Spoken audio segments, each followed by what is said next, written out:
Alors, je vais vous envoyer mon fichier qui est la version 07 que je viens de compresser et j'ai renommé un nom compatible web. J'en profite pour vous parler des systèmes de transfert FTP. Je vais aller chercher là un logiciel FTP. Bon, il faut savoir que ça existe. Vous connaissez Dropbox, vous connaissez ces systèmes-là, mais le FTP, c'est plus vieux que tous ces systèmes-là et c'est souvent utilisé. Donc il s'agit d'utiliser un espace serveur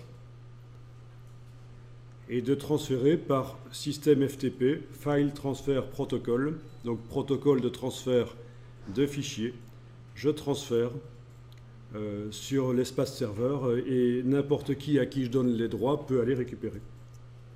Sauf que ici, je le mets dans un dossier qui s'appelle 3xW sur l'espace FTP et c'est un dossier public.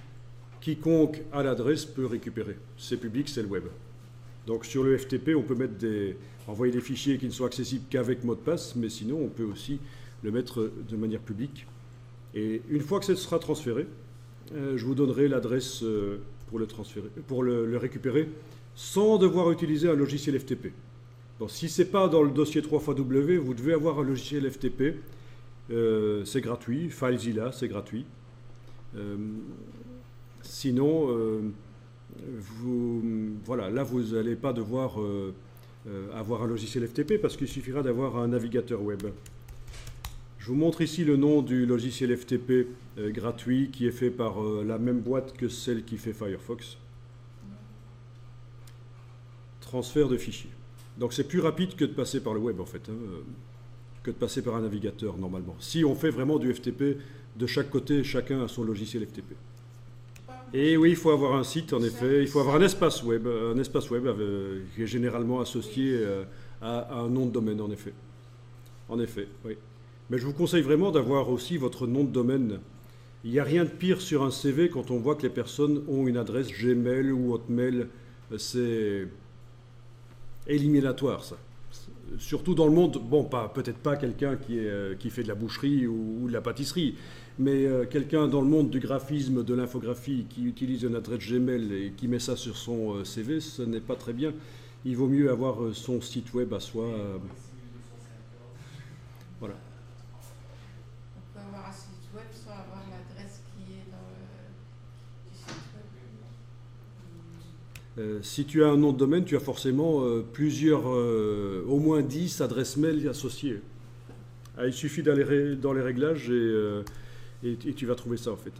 Il y a au moins 10 adresses mail associées à chaque nom de domaine.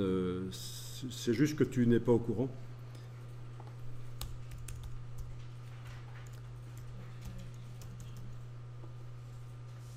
Ça fait partie du package. Et donc voilà, pour récupérer le fichier que je viens de vous envoyer, que j'ai mis dans le dossier 3xW, vous allez taper cette adresse-là. Donc c'était l'occasion de parler du FTP parce que ça fait partie du boulot, le transfert de fichiers. Et donc si vous avez un espace web avec, vous installez un logiciel FTP qui vous permet de gérer l'envoi de fichiers, la récupération de fichiers sur cet espace web. Et vous pouvez même créer un dossier qui est pour un client. Le client, uniquement celui-là, va avoir accès à ce dossier-là. Il va pouvoir aller chercher des choses, voire même déposer des choses. Ça peut être, c'est plus sérieux que le mail ou le Dropbox, le WeTransfer. C'est un niveau au-dessus, au niveau professionnel, le FTP. Et alors, un espace web, ça coûte une trentaine d'euros par an avec un nom de domaine. C'est un espace qui sera dans les 25 gigas, je pense. Oui, 25 ou 50. Ça évolue tout le temps, ça n'arrête pas de grossir, parce que les performances n'arrêtent pas de grimper. Donc, pour le même prix, on a des espaces web de plus en plus gros maintenant.